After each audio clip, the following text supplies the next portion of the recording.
الحمد لله رب العالمين وأشهد أن لا إله إلا الله وحده لا شريك له وأشهد أن محمدا عبده ورسوله صلى الله عليه وعلى آله وصحبه ومن تبع هداهم إلى يوم الدين أما بعد بفضل الله سبحانه وتعالى لقد انتهينا من قصة آدم عليه السلام ثم نوح عليه السلام وهود واليوم إن شاء الله تعالى نتحدث عن نبي الله صالح ورسوله عليه الصلاة والسلام وقومه هو ثمود عاد الثانية. Aujourd'hui, nous allons parler du prophète et messager Salih, alayhi salam, qui a pour peuple Thamoud et qui est venu après le peuple de Ad. Ad, Iram, c'est Ad al-Oula. Et Thamoud, on les surnomme Ad al-Thaniya. يسكنون الحجر وما حولها وكانوا أهل مواش كثيرة وكانوا أهل زراعة. Le peuple de Thamoud était des cultivateurs et des agriculteurs. Et Allah subhanahu wa ta'ala les avait comblés de nombreux bienfaits. Ils avaient beaucoup de richesses, de terre. Allah subhanahu wa ta'ala leur avait permis de travailler la terre et ils sculptaient et se faisaient de nombreuses demeures. Dans les montagnes, ils construisaient des maisons et ils travaillaient la pierre. Et il fut dit que le nom de Thamoud est pris du mot Al-Thamd, wa huwa al-ma'u al-qalil. Ça veut dire un petit peu d'eau. La tribu de Thamoud a été citée dans le Coran 24 fois.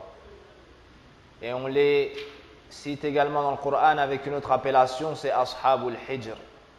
Quand vous entendez Ashabul Hijr, il s'agit de la tribu de Thamoud. Et il y a une sourate qui se nomme ainsi. Kanu ashidda aqwiya. Allah subhanahu wa ta'ala, tout comme il avait donné à la tribu de Ad, il a donné à la tribu de Thamoud une grande force. Ils étaient forts, si ce n'est qu'ils ont rejeté la reconnaissance qu'Allah subhanahu wa ta'ala méritait devant ses nombreux bienfaits et ont donné des égaux à Allah tabaraka wa ta'ala dans le culte. Badalan an yashkuru ni'am Allah subhanahu wa ta'ala bil qiyam bi tawhidihi wa bi ibadatihi wa shukrihi كفروا نعمة الله سبحانه وتعالى وصرفوا العبادة لغيره. Au lieu de se montrer reconnaissants devant les nombreux bienfaits qu'Allah subhanahu wa ta'ala leur a accordés, ils ont mécru en lui, se sont détournés de sa reconnaissance et ont adoré autre qu'Allah subhanahu wa ta'ala. فأرسل الله سبحانه وتعالى إليهم أخاهم صالحا. Alors Allah subhanahu wa ta'ala leur a envoyé un prophète issu de leur tribu qu'ils connaissent. Ils connaissent ses qualités, ils connaissent sa famille, du nom de Salih, le meilleur d'entre eux. فدعاهم إلى الله سبحانه وتعالى وإلى توحيده وإلى إخلاص الدين له فأعرضوا عنهم وقالوا إنا وجدنا آباءنا على ملة وتمسكوا بما كان عليه الآباء كعادة المشركين. Lorsque Salih alayhi salam est venu les voir et leur a dit délaissez l'adoration des idoles, délaissez le chemin des ancêtres et revenez à l'unicité d'Allah subhanahu wa ta'ala d'un culte sincère, ils se sont détournés de son message et ont dit nous allons rester sur la voie de nos pères. فدعوة الأنبياء واحدة. قال الله سبحانه وتعالى وإلى ثمود أخاهم صالحا قال يا قوم اعبدوا الله ما لكم من إله غيره. Allah subhanahu wa ta'ala nous cite qu'il a envoyé à Thamoud leur frère Salih.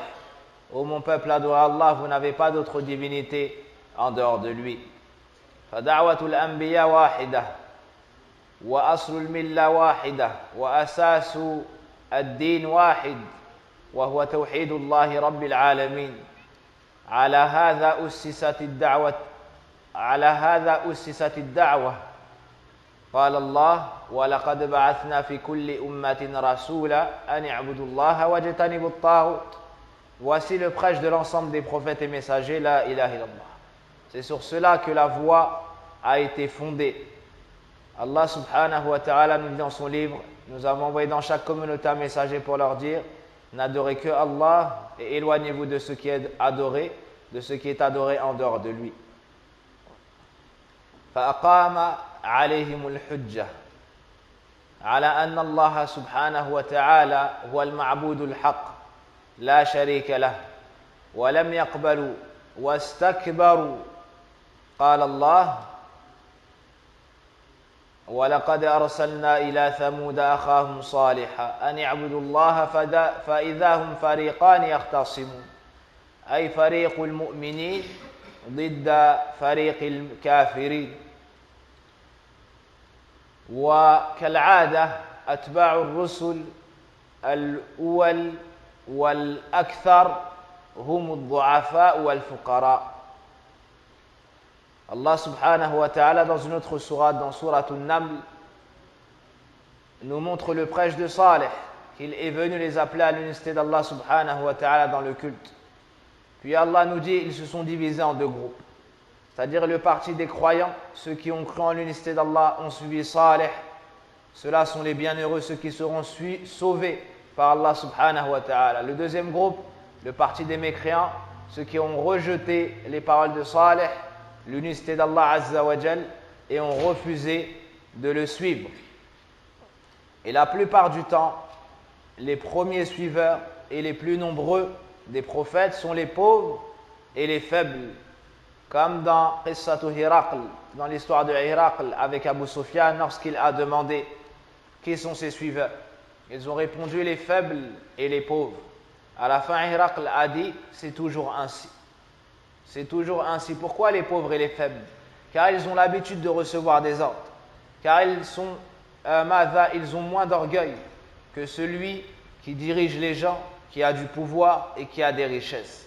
C'est pour cela que la plupart des suiveurs des prophètes et les premiers sont en général les pauvres et les faibles.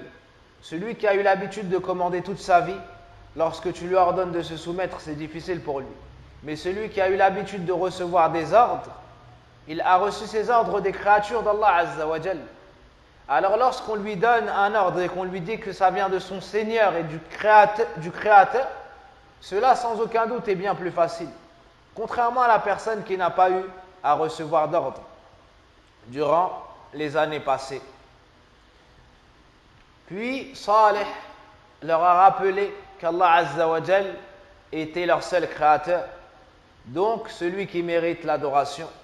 Et ça, c'est un uslub qu'on trouve dans le Coran, dans de nombreux versets. Allah azza wa jal nous dit par exemple Alhamdulillahi Rabbil Alamin, pour nous dire plus loin Iyyaka na'budu wa iyyaka nasta'in.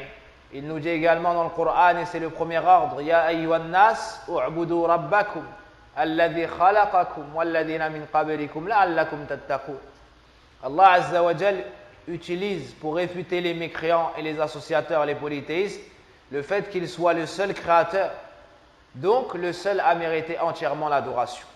Celui qui a tout créé et celui qui mérite d'être adoré. Alors Salih a dit à son peuple, Huwa ansha'akum min al-ardi wasta'marakum fiha. Et ذكرهم بتوحيد الربوبية لأن في ذلك دليل على وحدانية الله في الألوهية. فإن توحيد الله في الربوبية يستلزم توحيده في الألوهية. ثم رغبهم فيما عند الله سبحانه وتعالى من المغفرة والأجور العظيمة فقال فاستغفروه ثم توبوا إليه إن ربي قريب مجيب. Salih a donc rappelé à son peuple que c'est Allah Azza wa Jal qui les a créés de la terre et leur a permis d'y habiter. Puis il les a encouragés à revenir vers Allah Azza wa Jal, car s'ils font cela, ils trouveront tout le bien auprès de lui. Il les a encouragés au repentir. Il les a encouragés à demander pardon à Allah subhanahu wa ta'ala en leur disant qu'il est proche et qu'il répond à l'appel. Donc le fait de citer les noms et les attributs d'Allah subhanahu wa ta'ala, de faire connaître Allah subhanahu wa ta'ala à ses serviteurs, est un des grands points dans la da'wah des prophètes et des messagers. Car celui qui connaît Allah tabaraka wa ta'ala, sa générosité et sa miséricorde, voudra revenir vers lui afin d'obtenir ses bienfaits. Subhanahu wa ta'ala wa akramul akramin al-jawad ar-rahim jalla wa az. Quelle fut la réponse du peuple de Salih, à l'image de leurs ancêtres, le peuple de Ad et le peuple de Nuh? Ya Salih, qad kunta marjouan qabla hada. Auparavant, ils pensaient du bien de Salih, alayhi salam, et ils disaient du bien de lui. Tout comme cela fut le cas pour Nuh, Hud et le dernier prophète, Muhammad sallallahu alayhi wa sallam. Ce sont les meilleurs de leur peuple. Allah Azza wa Jal ne choisit que les meilleurs de leur peuple pour les envoyer.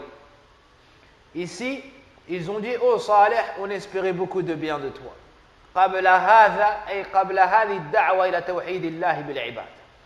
On espérait du bien de toi avant cela, c'est-à-dire avant que tu nous appelles à adorer Allah uniquement d'un culte sincère. Avant cela, tu étais quelqu'un de bien. On espérait beaucoup de bien de toi. Et cette parole est une parole qu'on entend souvent et qui se répète. Lorsque la personne est dans l'égarement total, dans l'égarement évident, personne ne lui fait des reproches. Il est bien vu de la communauté, dans sa communauté. Celui qui, par exemple, est dans le polythéisme, il est bien vu dans la société. Celui qui adore autre qu'Allah Azza wa Jal, celui qui fait des bêtises, désobéit à ses parents, la femme qui ne met pas le hijab, l'homme qui boit de l'alcool et fume, il n'y a pas de problème dans cela. Lorsqu'il décide de revenir vers Allah Azza wa Jal, de délaisser tous les caractères pervers et de revenir à la droiture, alors on commence à le montrer du doigt. Lorsqu'il décide de laisser pousser sa barbe, on le montre du doigt.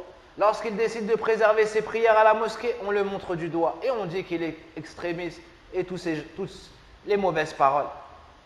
Cela n'est pas nouveau. C'est ce qu'ont fait le peuple de Salih alayhi salam avec leurs prophètes et messagers.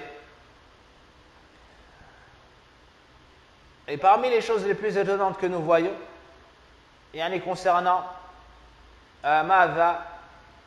les hommes ayant délaissé la salat de nombreuses années, lorsqu'ils décident de se repentir, de revenir à la mosquée, tu vois au sein même de leur propre famille des obstacles et leur dire: la religion que vous mettez en pratique, elle est trop dure.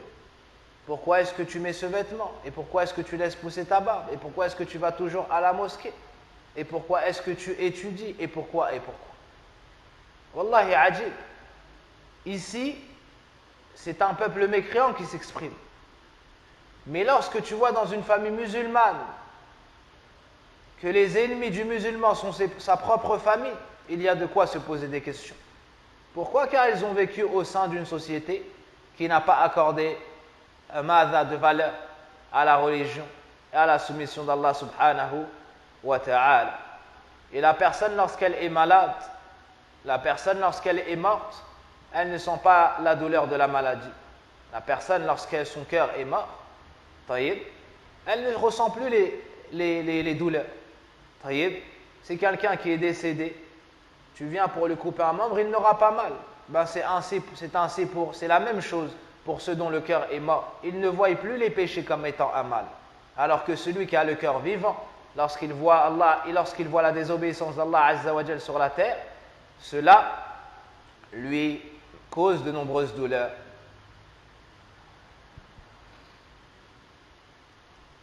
Et il y a une histoire qui s'est passée au temps du prophète sallallahu alayhi wa sallam. Vous savez tous qu'auparavant il le surnommait Al-Amin. hein, Al-Amin, celui qui est digne de confiance, le probe. Après cela, comment est-ce qu'ils l'ont appelé? Kadhab, Sahir, Majnoun. Ils l'ont insulté. Alors que depuis tout petit, il a été connu pour sa grande droiture, ses nobles caractères. Lorsque un bout de la pierre noire est tombé, qui est-ce qui a été choisi pour replacer la pierre noire et de qui on a accepté le jugement? Du prophète sallallahu alayhi wa sallam. Un homme qui s'appelle Abdullah ibn Rawaha, ou Abdullah ibn Salam, pardon. C'était un juif qui avait énormément de science, quelqu'un de très pieux. Et ils ont dans leur livre la description du prophète sallallahu alayhi wa sallam. Alors lorsque le prophète sallallahu alayhi wa sallam est venu à Médine, Abdullah ibn Salam est parti le trouver. Il l'a rencontré. Il avait sa description dans son livre, dans la Torah. Il lui a dit, je vais te poser 3 questions.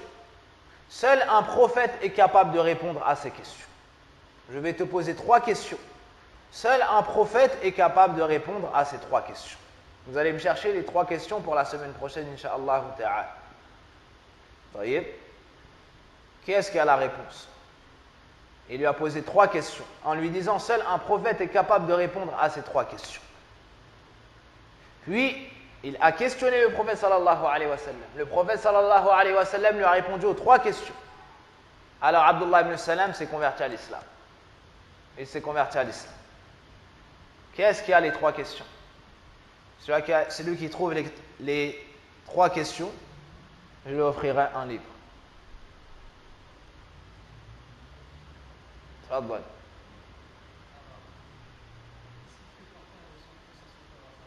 طيب بما الشبه نعم بما يكون الشبه طيب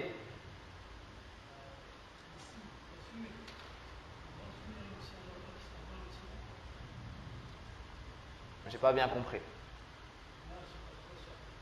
طيب et le 3e? Tu te rappelles pas? D'accord. Ça, c'est une autre histoire. Ça, c'est quand les Juifs de Médine et les Arabes de Médine se sont réunis pour mettre le prophète sallallahu alayhi wa sallam dans l'embarras et qu'ils lui ont dit questionner-le sur 3 choses. S'il répond à tout, c'est un menteur. Et s'il répond à rien, il n'est pas véridique. S'il répond à une partie et dit je ne sais pas pour une partie, il sera véridique. Et c'est dans cette histoire-là qu'ils l'ont questionné sur Ar-Ruh, sur Dhul Qarnayn et d'autres. Et Allah Azza wa Jalla a répondu à tout ça dans Surat Al-Kahf. Wallahu a'lam. Donc, je vais vous citer la première chose et vous cherchez les 2 autres. La première question, hein, quelle est la première chose,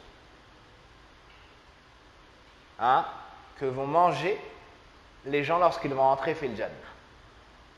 Quelle est la première chose que vont manger les gens lorsqu'ils vont entrer fil Jannah? Qui a cette réponse? Hein? Al-Kabid, le foie. Ils vont manger du foie. Il a ajouté 2 questions. Le prophète sallallahu alayhi wa sallam a répondu à tout cela et il s'est converti. Après cela, Abdullah ibn Salam a dit au prophète sallallahu alayhi wa sallam d'aller trouver son peuple, hein, et de les questionner sur lui. Va les voir et demande-leur, que dites-vous de Abdullah ibn Salam? Parce que s'ils apprennent que je me suis converti, peut-être qu'ils changeront d'avis sur moi. Mais va les trouver et demande-leur ce qu'ils pensent de moi.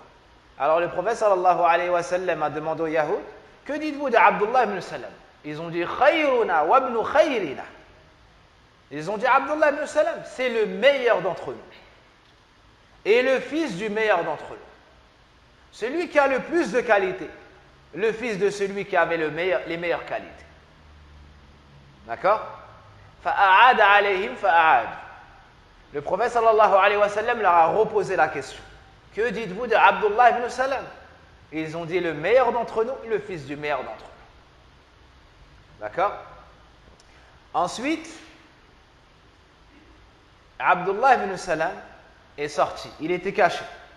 Il est sorti et il a dit Ashhadu an la ilaha illallah wa ashhadu anna Muhammadan Rasulullah. Ils ont dit, non d'abord j'ai oublié un passage. Le prophète sallallahu alayhi wa sallam leur a demandé ensuite, Ara'aytum min aslam, que dit, imaginez qu'ils se convertissent à l'islam. Ils ont dit, A'adahu Allah min dhalik, qu'Allah le protège de cela. Hein? Qu'Allah le protège de cela. Puis, le prophète sallallahu alayhi wa sallam leur a reposé la question. Que dites-vous de Abdullah ibn Salam? Ils ont dit que du bien. Abdullah ibn Salam est sorti de sa cachette et a dit Ashhadu an la ilaha illallah wa ashhadu anna Muhammadan Rasulullah. Ils ont dit Sharruna wa ibn Sharrina. Abdullah ibn Salam, c'est le pire d'entre nous et le fils du pire d'entre nous. Hein? Alors qu'auparavant, il disait quoi de lui? Khayruna wa ibn Khayrina. Il disait quoi du prophète sallallahu alayhi wa sallam? Al-Amin. Hein? Al-Sadiq al-Amin. Dès qu'Abdullah ibn Salam est rentré dans l'islam, ils ont dit du mal de lui. Et bien ils ont fait la même chose pour Saleh alayhi salam. Qad kunta fina marjouwa. On pensait du bien de toi, on espérait beaucoup de bien de toi. Comment est-ce que tu vas pu venir avec le tawhid? Comment est-ce que tu nous dis de délaisser l'adoration d'autres qu'Allah et tu veux qu'on adore qu'Allah uniquement? Chez eux, ça c'est la pire chose. Hein, parce que pour les mouchriks, ces fausses divinités ont énormément d'importance. طيب هذا هو المشركون ظلمة. Les associateurs sont des injustes. طيب sont des injustes. Ils disent du bien de la personne, lorsque la personne entre dans l'islam, ils disent du mal d'elle. طيب. Puis ils ont dit à Saleh أتنهانا أن نعبد ما كان يعبد آباؤنا. Est-ce que tu vas nous interdire Atanhana an na'buda ma ya'budu aba'una? Vas-tu nous interdire d'adorer ce que nos parents adoraient, ce que nos ancêtres adoraient? Wa innana la fi shakkin mimma tad'una ilayhi murib. De cette phrase, on tire le sens de la ilaha illallah. Lorsque Saleh est venu et leur a dit délaissez l'adoration de vos ancêtres, adorez que Allah uniquement sans rien lui associer. Lorsqu'il leur a dit dites la ilaha illallah, ils ont compris qu'il fallait délaisser l'adoration de tout autre que Allah. C'est pour ça qu'ils ont répondu est-ce que tu nous adores d'adorer ce qu'adoraient nos parents? Parce que leurs parents c'était des mushrikoun, des polythéistes. Et ils lui ont dit on a des doutes sur ce que tu prétends. Donc ils n'ont pas cru en lui. Ils ont donc répondu avec l'ambiguïté des polythéistes. La même chose que le peuple de Nuh, et la même chose que Pharaon a dit à Moussa, la même chose que Kufar Quraysh a répondu au prophète Mohammed sallallahu alayhi wa sallam. طيب. Pharaon a dit quoi à Moussa? فما بال القرون الأولى. طيب. Que dire alors des anciens? Toi Moussa alayhi salam, tu viens et tu nous dis de délaisser l'adoration de Pharaon et des autres. Mais que dire du culte de nos parents? Alors, ça veut dire que eux tous aussi étaient dans l'égarement. Et c'est exactement ce que tu entends au jour d'aujourd'hui. Tu dis à la personne, fais comme cela, le prophète sallallahu alayhi wa sallam a fait ça. Il dit, oui, mais nous au pays, nos parents, ils ne faisaient pas comme ça. Ajib. On te dit, le prophète sallallahu alayhi wa sallam dit, et tu dis, mes parents ne faisaient pas comme ça. Mais qui est-ce qui t'a été envoyé en tant que prophète et messager? Taïb. Kuffar Quraysh ont dit au prophète sallallahu alayhi wa sallam, Anta khayr am Abdul Muttalib? Est-ce que c'est toi qui es le meilleur ou bien Abdul Muttalib? Et Abdul Muttalib, c'était quelqu'un qui avait la plus grande noblesse dans son peuple. Ça, c'était un piège. Si le prophète sallallahu alayhi wa sallam dit moi, ils vont dire aux gens, regardez, il se pense mieux que Abdul Muttalib. Et s'il dit Abdul Muttalib, ils vont dire c'était un mushrik. Alors nous sommes sur la bonne voie. Alors le prophète sallallahu alayhi wa sallam n'a pas répondu à cette question. Parce que dans les deux cas, ils vont trouver quelque chose contre lui. Dans les deux cas, ils vont trouver quelque chose contre lui. Pharaon a répondu ainsi. Taïeb. Et le peuple de Nuh, ou bien le peuple de Quraysh, a répondu Ma sami'na bihadha fil millati al-akhirah. Taïeb. Ils ont tous répondu avec une seule et même parole. Nos ancêtres n'étaient pas sur cela. Est-ce que tu es venu avec quelque chose de nouveau? Et ils disent la même chose aux gens de la Sunna au jour d'aujourd'hui. Lorsque tu dis aux gens, par exemple, qui prient les bras ballants, tu leur dis, mets ta main droite sur ta main gauche, comme le faisait le prophète sallam. Et ils te disent, est-ce que tu es venu avec une nouvelle religion? Ajib, c'est eux qui sont venus avec une nouvelle religion. Mais comme ils n'ont pas étudié l'islam du prophète sallallahu alayhi wa sallam, ils pensent que c'est toi qui es venu avec une nouvelle religion. Vu que nous sommes dans le mois de Ramadan, yani tu as le droit de manger jusqu'au Fajr. Hein? Et eux arrêtent bien avant cela. Et ils te disent Anta ma sumt. Ils disent toi tu n'as pas jeûné. Toi tu n'as pas jeûné. Pourquoi? Parce que eux, ils pensent que tu n'as pas le droit de manger jusqu'au Fajr. Tu dois arrêter un certain temps avant. Comme ils le mettent sur les calendriers. Ils mettent l'heure du Fajr et ils mettent Al-Imsak. Il n'y a pas 2 heures. Al-Imsak, c'est l'heure du Fajr. Tu as le droit de manger jusqu'à l'heure du Fajr. Comme Allah Azza wa Jalla nous a dit dans le Coran, jusqu'à ce que se distingue le fil blanc du fil noir. Et les exemples sont nombreux. Les exemples sont nombreux, que ce soit dans la salat, que ce soit dans le mu'amalat, que ce soit dans les ibadat. Donc, al-shubha, c'est quoi? Al-ihtijaj bima kana alayhi al-aba. C'est le fait d'utiliser comme preuve de véracité ce sur quoi étaient les ancêtres. Ça n'est pas une preuve. Ça n'est pas une preuve. Dans son livre Al-Masail al-Jahiliya, l'imam al-Mujaddid Muhammad ibn Abd al-Wahhab rahimahullah ta'ala a mis comme 6e mas'ala cela. La 6e mas'ala des gens du paganisme d'avant l'islam, c'est ça. Le fait de s'accrocher au chemin de leurs ancêtres pour réfuter le bien. Pour réfuter le bien. Cheikh Salah al-Fawzan hafidahullah ta'ala dans le sharh nous dit al-ibra bima ja bir rusul. Ce qui compte, c'est ce avec quoi nous est venu les messagers. Pourquoi? Parce que autre que les messagers, lorsqu'ils parlent, ils peuvent avoir bon comme ils peuvent avoir faux. Ils peuvent se tromper ou avoir raison. Par contre, les prophètes, ce qu'ils disent, ça leur vient de qui? Hein? Allah subhanahu wa ta'ala, allamul ghuyub. Ça vient du Seigneur des mondes, celui qui a la science parfaite. Allah azza wa jal, la yadil. Il ne se trompe pas subhanahu wa ta'ala. Il ne peut pas se tromper. Il a la science parfaite. Donc ce qui compte, c'est ce sur quoi étaient les prophètes et messagers, car ces derniers ne se trompent jamais. Wa sawabun mutlaqa.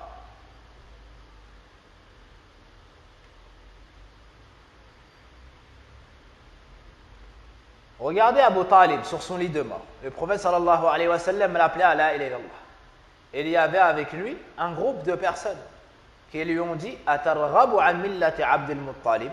Est-ce que tu vas t'éloigner de la voie de Abdul Muttalib, de tes ancêtres? Au final, qu'est-ce qu'il a dit? Ana ala millati Abdul Muttalib. Donc la cause qui a fait qu'il est mort sur le kufr et le polythéisme, c'est le fait d'être resté sur la voie de ses ancêtres. Tu restes sur la voie de tes ancêtres s'ils étaient dans le bien, comme a dit Yusuf alayhi salam. Wattaba'tu millata aba'i Ibrahim wa Ishaq wa Ya'qub. Parce que ces gens-là étaient sur at-tawhid.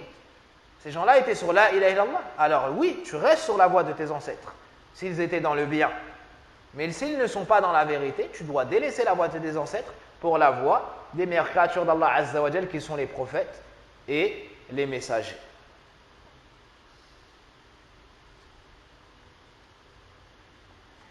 Ensuite, ils lui ont dit Fa'tina bi ayatin in kunta min as-sadiqin. D'accord, on accepte de te suivre. Au début, ils ont réfuté son message. Puis ils lui ont dit Ya Salih, إذا أردنا أو إذا أردت أن نتبع التوحيد وأن نتبعك أنت ائتنا بآية واضحة بينة سنتبعك. Ils lui ont dit, si tu viens avec un signe évident, une preuve qui vient d'Allah subhanahu wa ta'ala, on acceptera de te suivre. Ils lui ont dit, pas n'importe quel signe. Naqatun ushra. Tu viens avec une chamelle qui sera arrivée au 10e mois de sa gestation. Enceinte de 10 mois, pardon. Vous avez vu le signe? Yani une ayah azima jiddan qui ne laissera aucun doute sur la véracité de ta prophétie. Tu nous ramènes une chamelle avec un petit dans le ventre de 10 mois. Si tu fais ça, on croira en toi et on va délaisser l'adoration des fausses divinités.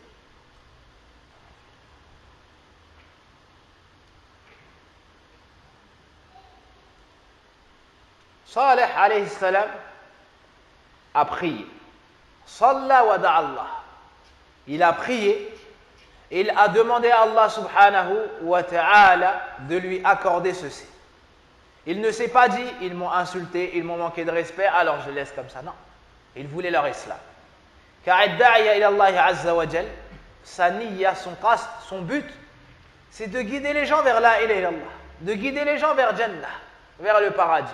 Il ne se soucie pas du manque de respect qu'il reçoit. Il veut que le bien pour son peuple. Et Allah subhanahu wa ta'ala est ala kulli shayn qadir. Alors il leur a dit, regardez devant vous. Puis, Allah subhanahu wa ta'ala a fait sortir une chamelle d'une grotte. Taïb. Ou bien dans un autre endroit, Allahu alam bih. Taharrakat sakhratun azima. Un gros rocher a bougé. Et une chamelle immense est sortie de cet endroit. Wallahu ala kulli shayn qadir. Wa yaf'alu ma yurid. Subhanahu wa ta'ala. Allah azza wa jal nous a montré qu'il fait ce qu'il veut. Et qu'il est parfaitement capable et omnipotent. Il a fait sortir une chamelle. Une chamelle immense qui sera le signe de Salih, de la véracité de Salih dans sa prophétie, de la prophétie de Salih. Naam. Que s'est-il passé à ce moment-là? Ils ont mécru en lui. Une infime partie a dit voici le signe d'Allah, et ils ont reconnu l'unicité d'Allah et ont suivi Salih et sont rentrés dans l'islam. Et la majorité de ces gens-là ont fait quoi? Alors que ce sont eux-mêmes qui ont demandé le signe, ils ont mécru au message de Salih. De cela, tu sais et tu as la certitude que seul est guidé celui qu'Allah a voulu pour lui le bien. Et un signe aussi évident que cela, et ensuite ils n'ont pas cru. Et cela nous rappelle l'histoire de qui? L'histoire de Quraysh, Kuffar Quraysh, lorsqu'ils ont dit au prophète sallallahu alayhi wa sallam, ramène-nous un signe évident et on te suivra. Fait que la lune se fende en deux. Hein? Allah azza wa jal a fait se fondre la lune en deux. Au point où on a vu entre les deux parties de la lune, Jabal Hira, la montagne de Hira. Qu'est-ce qu'ils ont dit? Sihr. Saharana Muhammad, sallallahu alayhi wa sallam. Ils ont dit, Muhammad nous a ensorcelés. Il nous a fait un sihr. En vrai, la lune, elle ne s'est pas fendue. Mais Muhammad, sallallahu alayhi wa sallam, nous a ensorcelés. Yani ajib. Ils demandent un signe, lorsqu'Allah leur donne ce signe, ils démentent le prophète, sallallahu alayhi wa sallam. Comme cela a été cité dans اقتربت الساعة وانشق القمر. Ensuite, Salih alayhi salam a dit à son peuple, comme cela a été cité dans le Coran, قَدْ جَاءَتْكُمْ بَيِّنَةٌ مِّن رَبِّكُمْ.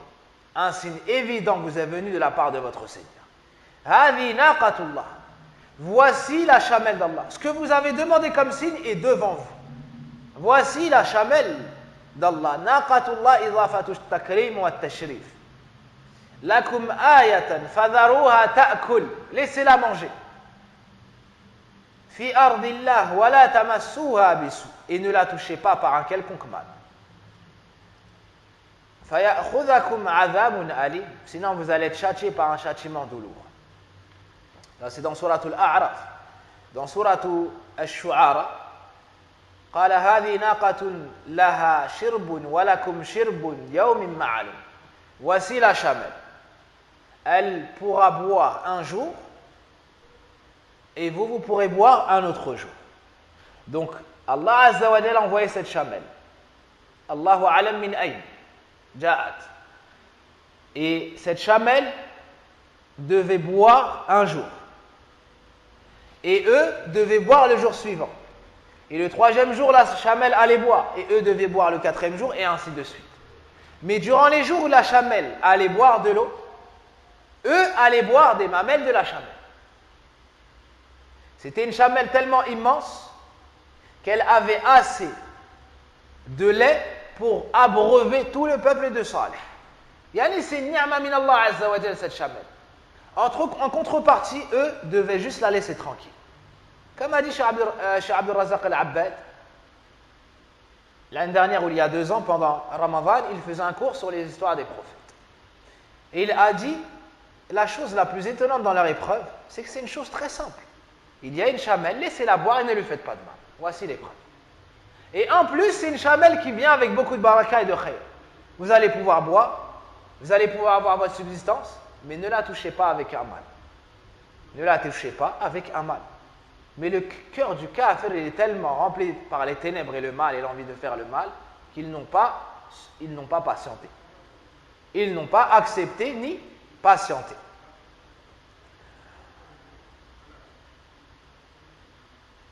Mbab al-fa'ida, le prophète sallallahu alayhi wa sallam nous a dit, on sort un peu du sujet, c'est un rapport avec cela. Vous savez que le prophète sallallahu alayhi wa sallam, yawm al-qiyamah, aura al-hawd. Le prophète sallallahu alayhi wa sallam, yawm al-qiyamah, aura son bassin. Et certains savants voient, par rapport à un hadith, où il y a une divergence sur l'authenticité, que li kulli nabiyyin hawd. Il y a un hadith qui dit que chaque prophète aura un bassin. D'accord? Il y a un hadith qui dit, sauf Salih. Sauf Salih, pourquoi? Parce que lui, il a eu la chamelle. Et la chamelle avait tellement de lait qu'on ne donnera pas un bassin à Salih, mais ce sera sa chamelle. Hein? Mais ce hadith-là est daif jiddan. Comme a dit l'imam Ibn Jawzi, rahimahullahu ta'ala. Que pensez-vous du peuple de Salih? Est-ce qu'il s'est contenté de faire ce que Salih leur avait dit? Laissez-la boire un jour et vous boirez l'eau. Et le temps que vous ne boirez pas de l'eau, ben, vous pourrez boire du lait de la chamelle. Ils n'ont pas voulu cela. Fa'aqaru naqa. Ils ont immolé la chamelle, ils l'ont tuée. Ils ont tué la chamelle et ont dépassé les limites que leur avait fixées leur Seigneur. Ibn Kathir rahimahullah ta'ala a cité cette histoire-là, et dans l'Israéliyat on tire comment cela, on prend comment cela s'est déroulé. Et comme on avait cité la règle concernant l'Israéliyat, ce qui a été cité ne contredisant pas notre voix dans le Coran ou la Sunna, ou n'ayant pas été cité, il n'y a pas de mal à le raconter. Donc il y a une femme qui répond au nom de Saduq bintu Muhayya. Naam. Wa kanat jamilatan jidda. Dans le peuple de Saleh, il y avait une femme qui se nomme Saduq. Et c'était une femme qui avait la plus grande beauté dans son peuple. Et son mari s'est converti à l'islam et a suivi Saleh. Alors il l'a divorcée, parce qu'elle est restée sur le kufr. Elle n'a pas voulu suivre Saleh. Hein? Et vous savez que la femme belle peut s'étonner de sa beauté et se gonfler d'orgueil. Elle n'accepte pas d'être abaissée dans sa beauté. Qu'est-ce qu'elle a fait? Elle est partie voir son cousin. Et il lui a dit, pour se venger, je m'offre à toi. Et ma dot sera que tu assassines la chamelle de Saleh. Hein? Je m'offre à toi. Et le mahr, la dot, sera que tu assassines la chamelle de Saleh. Et si tu fais cela, je serai tienne.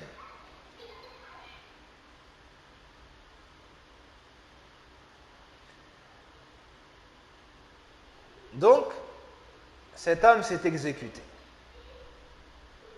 Il se nomme Masra' ibn Muharrij. En plus de cela, Ja'at Ajouz, il y a une vieille dame qui est venue, et elle avait 4 filles. Elle a dit, cette femme se nomme Uthman. Elle avait 4 filles. فقالت لرجل اسمه قدار ibn Salif. Cette femme âgée est partie trouver un homme qui se nomme Qaddar ibn Salif. فقالت له, et elle lui a dit, si tu vas et tu tues la chamelle de Saleh, tu pourras choisir une de mes 4 filles en mariage. Tu pourras te marier avec une des 4 filles. كما قال الله سبحانه وتعالى في القرآن إن كيدكن عظيم. يعني les comment on va dire ça en français, le kaid. Les ruses des femmes sont immenses. Et qu'est-ce qu'on a dit concernant les ruses du shaitan? Dhaïfa. Ça. Mais pourtant des femmes, on a dit azima ou azim. Donc deux femmes ont été la cause de ce qui va suivre. Premièrement, Sadouk. Elle s'est fait talaq par son zawj. Elle est partie trouver son cousin et lui a dit: si tu tues la chamelle de Saleh, cela sera ma dot et tu pourras m'épouser. Et Uthman, cette vieille kafira, elle est partie voir Madha Qaddar et lui a dit: si tu tues la chamelle de Saleh, tu pourras choisir une de mes quatre filles en mariage. Donc certains ont dit que c'est Qaddar qui a tué, d'autres ont dit le premier, d'autres ont dit les deux. Mais avant d'assassiner la chamelle, c'est pas une petite chose. C'est la chamelle d'un prophète.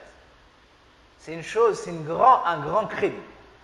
Alors ils ont fait comme ont l'habitude de faire les kuffars. Qu'est-ce qu'ils ont fait? Ils ont voulu avoir l'agrément de la masse. Et ont fait une étude de marché. D'accord? Ils ont voulu avoir l'opinion publique. C'est le mot que je cherche. Ils ont voulu avoir l'opinion publique.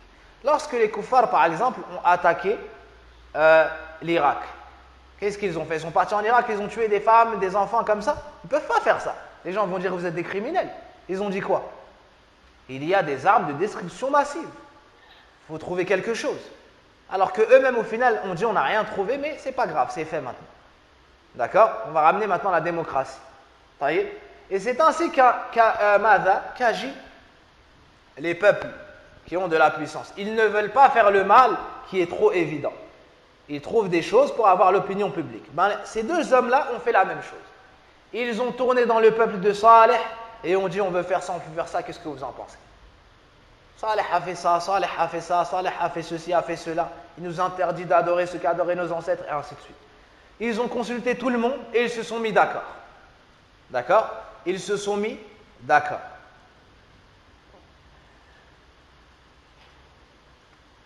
Et on reconnaît ainsi la parole du prophète sallallahu alayhi wa sallam: Ma taraktu fitnatan adarra ala ar-rijal minan nisa. Je n'ai pas laissé un trouble et une tentation plus grande pour les hommes après moi que quoi? Que les femmes. Et c'est la fitna qui a égaré Banu Israël. Alors ces deux hommes sont partis et ont embelli à leur peuple le fait d'assassiner la chamelle de Saleh. Lorsqu'ils ont trouvé un appui dans leur peuple, et particulièrement 7 personnes. 7 personnes. Taïb.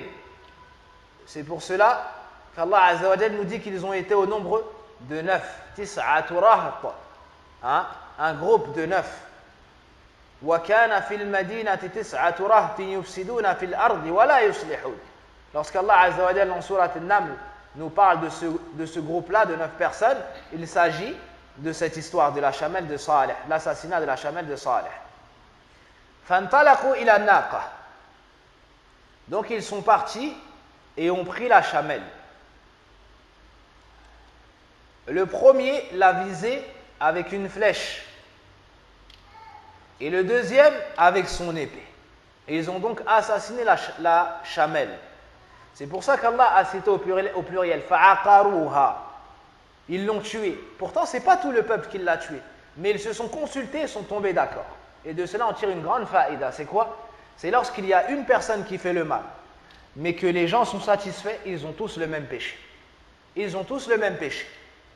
Taïb. Et lorsqu'Allah fait descendre son châtiment, il le fait descendre sur tout le monde. Il le fait descendre sur tout le monde.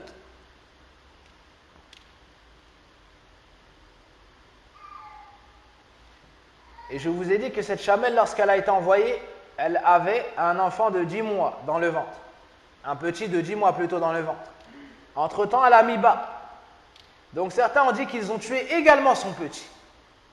D'autres ont dit son petit a pu se sauver, d'autres ont dit le petit est revenu dans la grotte. Wallahu a'lam. Que s'est-il passé comme pour le peuple de Hud? Allah Azza wa Jal a retenu la pluie. Allah Azza wa Jal a retenu la pluie. Alors à ce moment-là, le peuple de Saleh a dit, tu nous as ramené le malheur. Ils ont fait ce qu'on appelle at-tiyara, la mauvaise augure. قالوا طيرنا بك وبمن معك. Ta venue et celle des croyants, de ceux qui t'ont suivi, laisse présager de mauvaises choses. Depuis que tu es venu avec ton signe, depuis que les gens t'ont suivi, nous n'avons plus de pluie. At-tiyara, c'est, comment est-ce qu'ils disent en français? L'augure, na'am.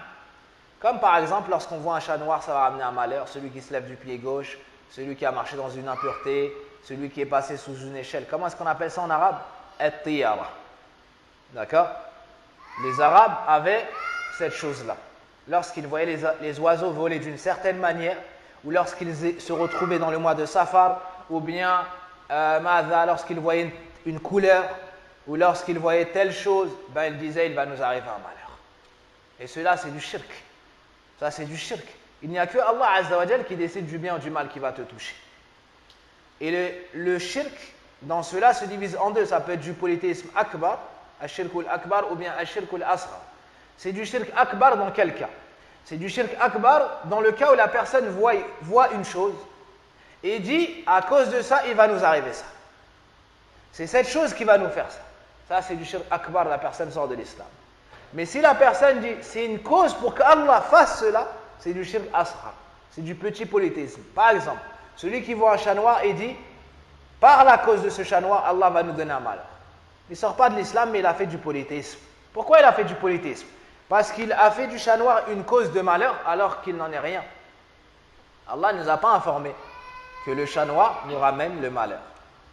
Taïb. At-tiyaratu shirk. Le prophète sallallahu alayhi wa sallam nous a dit cela de manière explicite dans un hadith. Taïb. At-tiyaratu shirk. Le croyant n'est pas faible. Taïb. Combien de fois on entend les gens dire, ah, il y a un chat noir, il va nous arriver un malheur. Il ne faut pas passer sous une échelle. Et ce genre de aqa'id shirkiyya. Hein? Le musulman doit enseigner à ses enfants, depuis leur plus jeune âge, que cela ne veut rien dire et ne repose sur rien. C'est pour ça que tu vois que les kuffars, c'est des peureux. Ils voient un corbeau, il va arriver un malheur. Ils voient un chat noir, ils changent de projet. Ils changent de projet. Ils ne passent pas sous une échelle. Wallah, tu marches avec eux. Hein? Wallah, en direct, tu marches avec eux, il y a une échelle, il dit non, on passe pas sous ça. Tu dis pourquoi? Il dit sinon il va t'arriver un malheur. Ça c'est une faiblesse, hein? C'est une faiblesse étonnante. Wallahi, nos enfants de 3 ans passent sous une échelle en rigolant. Le sourire relève, adi yal'ab. Ou le kafir qui a des enfants lui-même, hein? Et a atteint un âge avancé, il a peur de passer sous une échelle, un bout de bois. Regarde le shirk, ce que ça fait des hommes. Hein? Regarde le shirk, ce que ça fait des hommes. Il ne passe pas sous une échelle, il change ses projets parce qu'il a vu soit, comment on appelle ça, un hibou ou bien un corbeau. Il change carrément ses projets. Kuffar Quraysh, lorsqu'il voulait voyager, il regardait les harakat al-tuyur, les battements d'ailes des oiseaux ou bien la direction prise par l'oiseau et toutes ces fausses croyances. Dans l'islam, on n'a pas ça. Dans l'islam, tu veux voyager, tu veux te marier, tu veux faire un commerce, tu pries 2 rak'ah, autre qu'une prière obligatoire, et tu fais salatul istikhara. Hein? Tu fais salatul istikhara. Si ça se réalise, ce sera pour toi un bien. Et si Allah Azza wa Jalla a vu un mal dans cela, il l'éloigne de toi. Il l'éloigne de toi et te décrète le bien où qu'il soit. Donc il faut faire attention à cela, at-tiyara. Le peuple de Saleh, on utilisait Saleh et les croyants comme mauvaise augure. On dit c'est de ta faute s'il n'y a pas la pluie. Après avoir tué la chamelle, Saleh leur a annoncé le châtiment.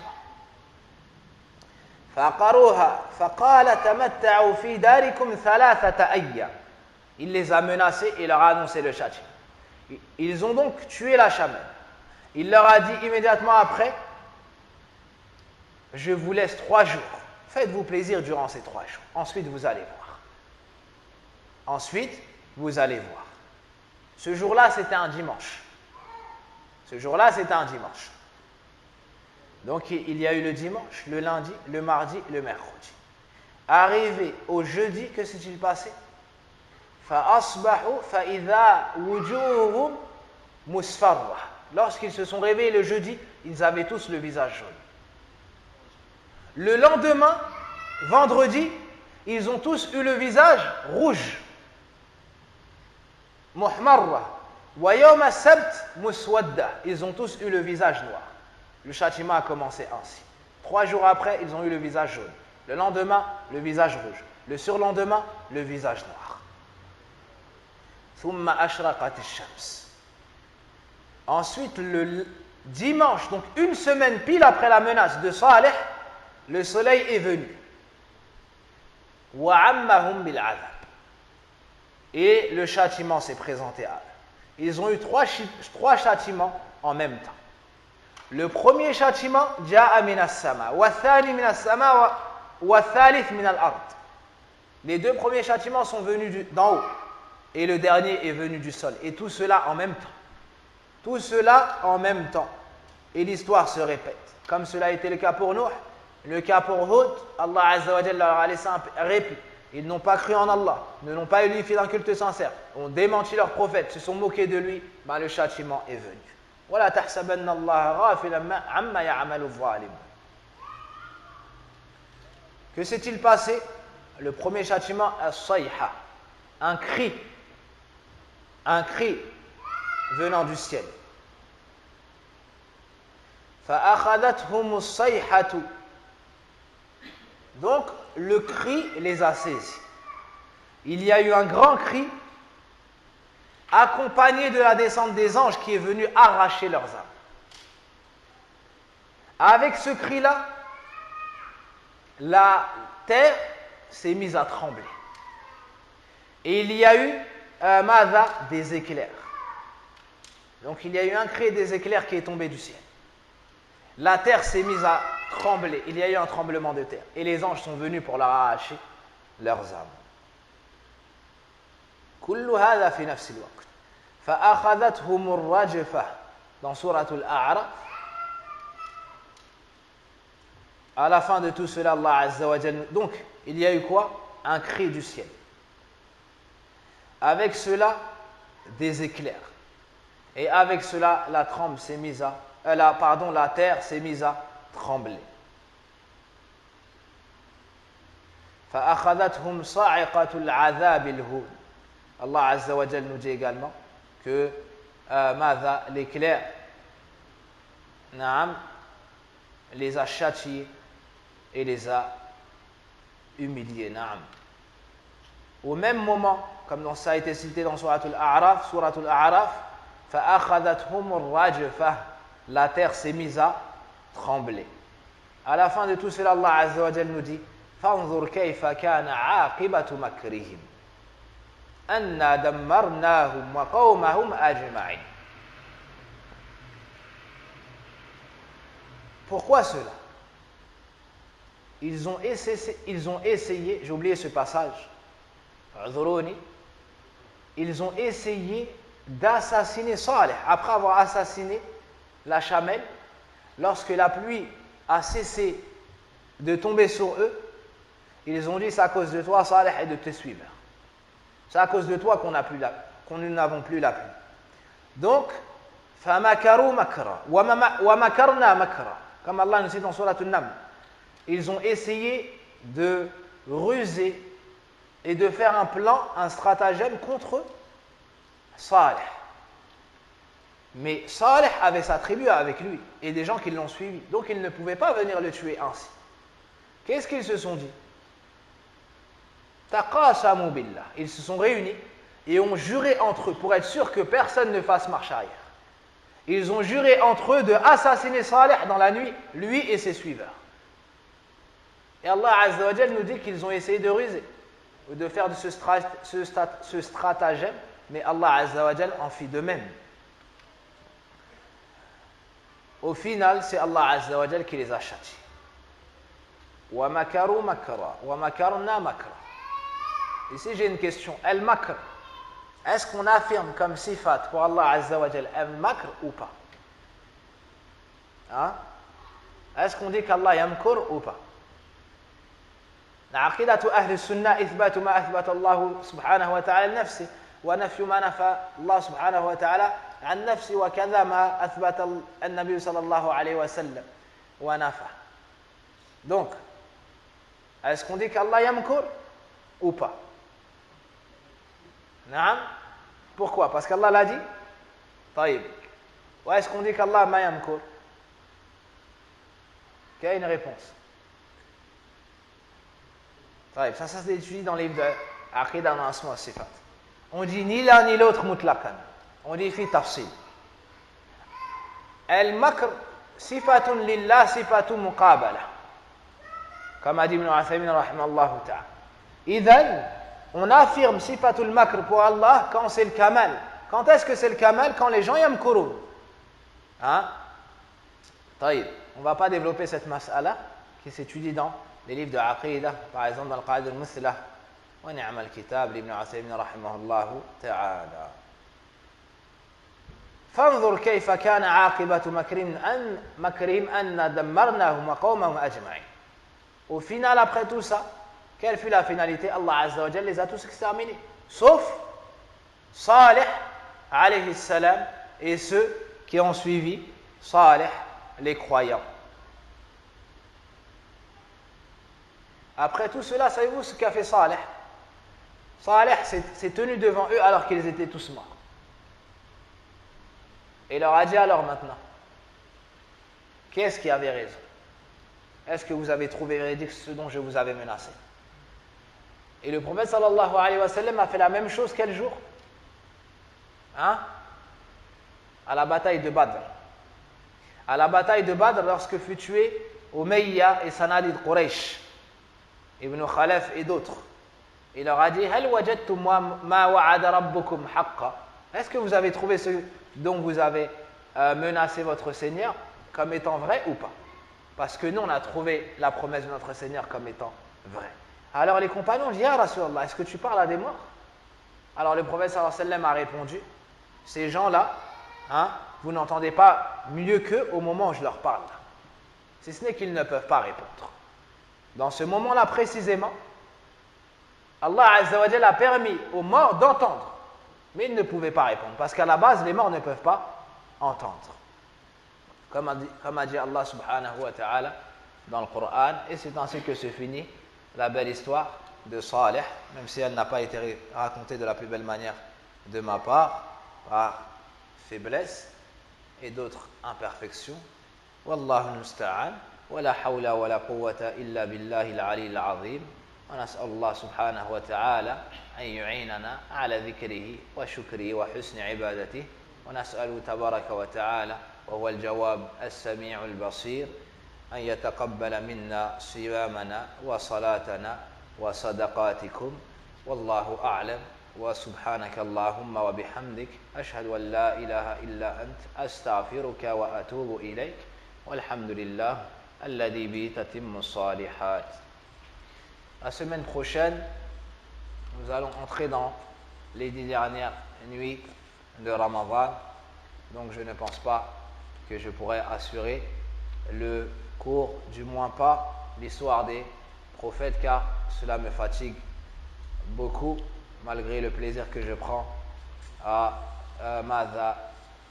préparer le cours et à l'enseigner, si ce n'est que de par cette grande faiblesse que je ressens, le mieux, Inch'Allah, pour nous tous, c'est de se concentrer sur la lecture du Coran, et l'imam Malik, rahimahullah ta'ala, l'imam Zuhri et d'autres, délaissaient le tahdith pour Ramadan ou les derniers jours de Ramadan. Donc, Allahu alam s'il y aura encore cours, la semaine prochaine. Peut-être un rappel de 20 minutes, Inch'Allah ta'ala. Donc, celui qui n'habite pas loin, qu'il assiste, qu'il essaye d'assister à au cours, et peut-être, comme je vous ai dit, qu'il n'y aura pas cours. Allahu a'lam. Wassalamu alaikum wa rahmatullahi wa barakatuh.